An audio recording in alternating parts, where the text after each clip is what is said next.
WhatsApp YouTube welcome back with another video. आजको video चाहिँ मेरो हिमालयनको बारेमा हो। यो भिडियो चाहिँ हिमालयन र एक्सपल्सको लागि हो। म आज यो लिङ्केज सफा गर्नेछु। म एभ्री 7000 किलोमिटर्समा गर्छु यो। मैले लास्ट इयर पनि गरेको थिएँ। यसले के हुन्छ भने चाहिँ सस्पेन्सन सेटअप चाहिँ एकदम स्मुथ हुन्छ अनि राम्रो हुन्छ। भित्रको यहाँ सानो बेरिङहरू हुन्छ, त्यसलाई लुप गरेपछि चाहिँ झन् राम्रो पर्फर्मेन्स, ब्याक पेनहरू हुँदैन। अर्को कुरा चाहिँ के भयो भन्दाखेरि मेरो टायर बब्लिङ हुँदैछ। बब्लिङ चाहिँ किन भएको भन्दाखेरि चाहिँ यहाँभित्र एउटा कुस रबर हुन्छ। जब यो न्युट्रलदेखि 1 नम्बर हाल्दाखेरि चाहिँ त्यो एउटा सडन एउटा झट्का जस्तो हुन्छ। त्यो चाहिँ चेनदेखि चाहिँ स्पकेटदेखि चाहिँ यहाँभित्र यो कुस रबरको यो सेटअपमा जाँदाखेरि चाहिँ खाएर चाहिँ कुस रबर सकिसकेको थियो। इन द सेन्स 60% चाहिँ थियो। अन्त मैले एउटा जुगाड जस्तो पाराले एउटा सानो रबरको स्पेसरहरू लगाएको थिएँ। अन्त अहिले फेरि त्यो सेटअप बिग्रेको जस्तो छ अनि त्यसलाई म पनि एडजस्ट गर्छु अनि म तपाईँलाई खोलेर देखाउने छु।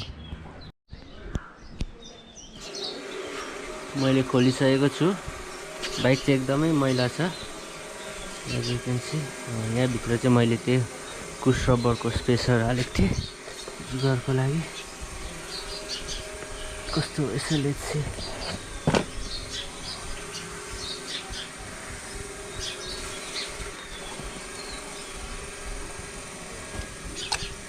यो हो कुस रबर चाहिँ। अनि त्यसको स्पेसर चाहिँ कहाँ गएछ त? यहाँ हालेको थिएँ, यस्तो हालेको थिएँ। मोटो थियो, अहिले निकै पतला भएछ।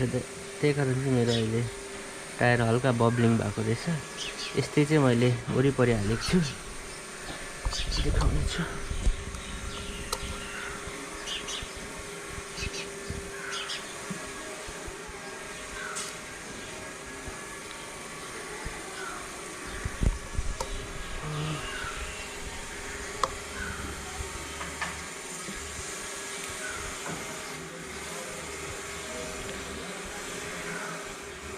कुस रबर चाहिँ फेर्नै पर्ने बेला भएको छ। यो चाहिँ कसरी चाल पाउँछ भने चाहिँ अब यो मैले स्पेसर बिना हालेको छु कुस रबर, देख्न सक्नुहुन्छ। अनि जब यो हाल्दाखेरि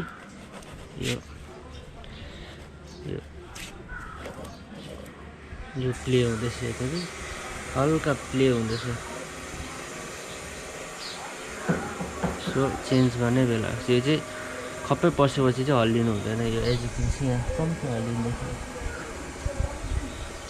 त्यो यसरी चाहिँ हल्लिनु हुँदैन। त्यही कारण बब्लिङहरू भएको एकदमै मैला छ। फेरि म ग्रिजिङहरू छ, यसलाई एकदम सफा गर्छु अन्त मात्रै म फेरि हाल्छु। अब यो खोल्छु। यो खोलेको भिडियो चाहिँ मैले मेरो प्रोफाइलमा छ, चेक गर्नु सक्नुहुन्छ। यो चाहिँ डाइरेक्ट खोलेपछि म चाहिँ देखाउँछु।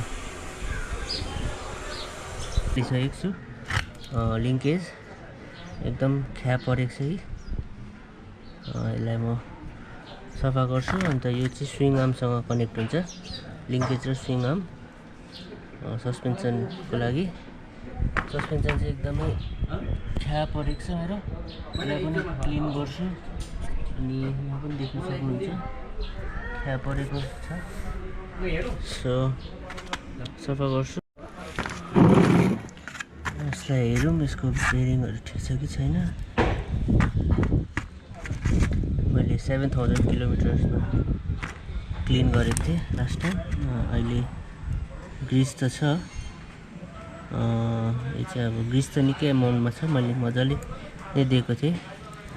यता चाहिँ अब यता चेक गरौँ। यो पनि राम्रै छ। यहाँ पनि ग्रिज मजाले नै बसिरहेको छ, देख्न सक्नुहुन्छ। अनि यहाँनिर पनि लेट्स चेक। यो चाहिँ मैले फर्स्ट टाइम क्लिनिङ गरेको। यो त ख्या पनि परिसकेको छ, देख्न सक्नुहुन्छ।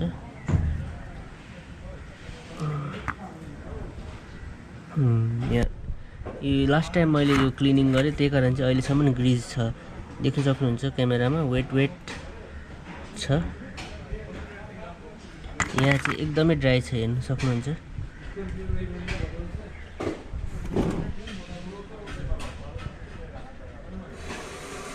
एकदमै ड्राई छ। सो यसलाई बेसी ड्राई भएर यो कति मजाले निस्क्यो यो दुईटा, अन्त यो त निस्किनु पनि मानेको छैन। सो एकदमै ड्राई छ, यसलाई पनि लुप गरेर सफा गरेर फेरि हाल्नेछु। अनि यो त निस्क्यो, यसमा पनि तर छनु चाहिँ छैन रहेछ। यो क्यामेरामा देख्न सक्नुहुन्छ कि हुँदैन, एकदमै ख्याहरू परेको छ, हेर्नु सक्नुहुन्छ। सो यही हो मेन हिमालयनको मेन्टेनेन्स गर्नुपर्ने यो पार्ट। स्पेसली यो पार्ट चाहिँ अब जहिले पनि हिलो भइबस्छ, हाम्रो बाटो त्यस्तै छ। सो यसलाई एभ्री 10,000 या 7,000 किलोमिटरमा मेन्टेन गर्नुभयो भने चाहिँ बाइकमा त्यस्तो प्रब्लमहरू हुने छैन। अनि I was planning to remove swing arm पनि, तर मेरोमा प्रपर टुल छैन, सो मैले यो गरेन। सबैलाई क्लिनिङ गरेर देखाउनेछु। देख्न सक्नुहुन्छ मैले सबै सफा गरेको छु। यहाँ अलिअलि ख्या परेको छ, त्यसलाई चाहिँ म WD-40 ले टल्काउने छु। अनि यहाँ अलिअलि ग्रिजहरू पसेको छ यो भित्र, डस्ट र ग्रिज मिक्स भएर चाहिँ एउटा हार्ड सब्सटेन्स छ, त्यसलाई चाहिँ म यो टुथपिकले मजाले निकाल्ने छु यसरी। सो अलिअलि गर्दै म सबैलाई सफा गर्नेछु। अन्त यो बिचमा त सबै सफा भएको छ। अन्त यहाँ टुप्पोमा चाहिँ देख्न सक्नुहुन्छ, टुप्पोमा चाहिँ अलिक मैलै छ, यसलाई चाहिँ म हल्का साइन पेपरले टल्काउने छु। सो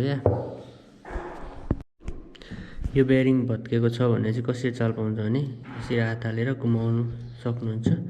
घुमाउँदाखेरि चाहिँ मजाले यो घुम्छ। अहिले मलाई एक हातले समात्न अप्ठ्यारो भयो, द्याट्स वाइ भएको छैन, तर मेरो यो बेयरिङ चाहिँ ठिकै छ। फाइनली हालिसकेँ मैले मजाले लुप गरेर। अनि सफा गर्दा WD-40 पनि सक्यो। बाइकको सस्पेन्सन चाहिँ यस्तो हुनुपर्छ, ताने छोडे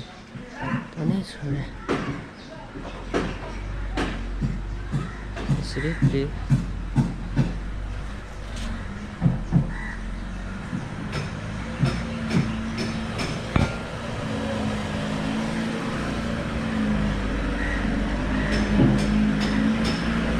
अब धुन्छु बाइक। अब यो स्पेसरहरू यहाँको यो सफा गरेर पकेट पनि सफा गरेर हाल्नेछु। सो अनि यसको यो पुश रबर मैले किनेर ल्याएँ भने म त्यसको लागि अर्कै भिडियो बनाउने छु। So thank you guys for watching, see you guys in the next video. Ride safe, ride hard.